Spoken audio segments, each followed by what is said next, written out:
By nightfall, central Cairo looked like a war zone. Anti-government protesters had fought their way past police and pushed into the very heart of the city, cheering and chanting, "We demand the end of the regime." Hours earlier, after Friday prayers, crowds set out to march, but almost immediately they were stopped by lines of police in full riot gear who beat them and fired round after round of tear gas and rubber bullets. That's the front line right there. That's where the police lines are preventing people from getting to the center of town. These demonstrators are penned in and furious. They want one thing. We don't want this party anymore. Go, leave out of Egypt.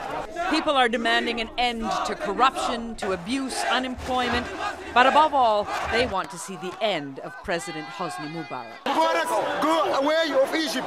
Go away of Egypt. The main standoff played out on Qasr El Nil Bridge over the Nile River. Protesters who'd funneled here from all parts of the city were determined to cross into downtown. A brave few rushed forward through the volleys of tear gas. The mass followed until they were pushed back again by the police. But the protesters refused to give up, at one point pausing as a group to pray.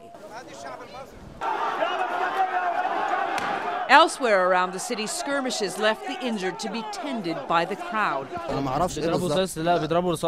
They're firing rubber bullets, says this demonstrator, and they're firing them right in our faces.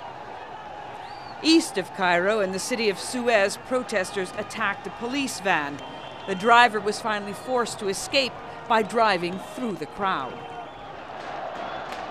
As dusk fell in Cairo, the crowds had grown so huge, pressing forward from the bridge, throwing rocks, until the police seemed simply to give up, and the crowd streamed forward into Cairo's Freedom Square.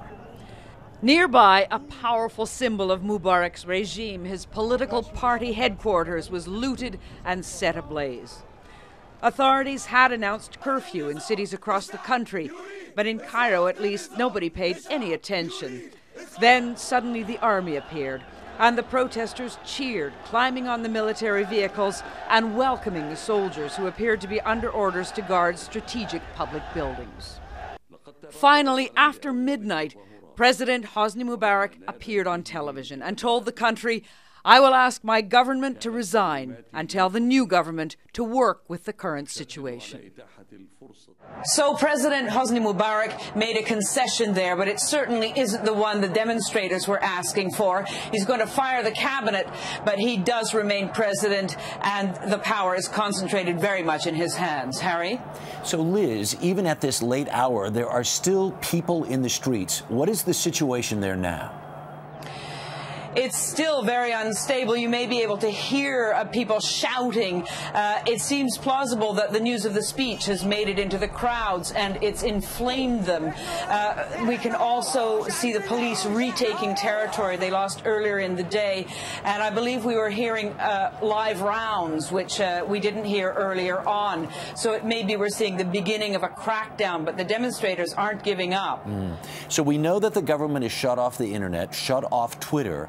But were people around Egypt able to watch this, actually watch it unfold on their television sets? Astonishingly, Egyptian state television, which usually toes the party line, was showing pictures of what was going on here. And furthermore, the Arab satellite channels have covered it like a blanket. So anybody who has access to a television in Egypt knows exactly what's going on. And Liz, is there any way to guess what might unfold tomorrow? We are in completely uncharted waters here, Harry. There's no question Egyptians will wake up tomorrow to a new chapter in their history, but whether it would be ugly or hopeful, I don't think anybody knows tonight. Liz Palmer in Cairo this evening. Thank you very much.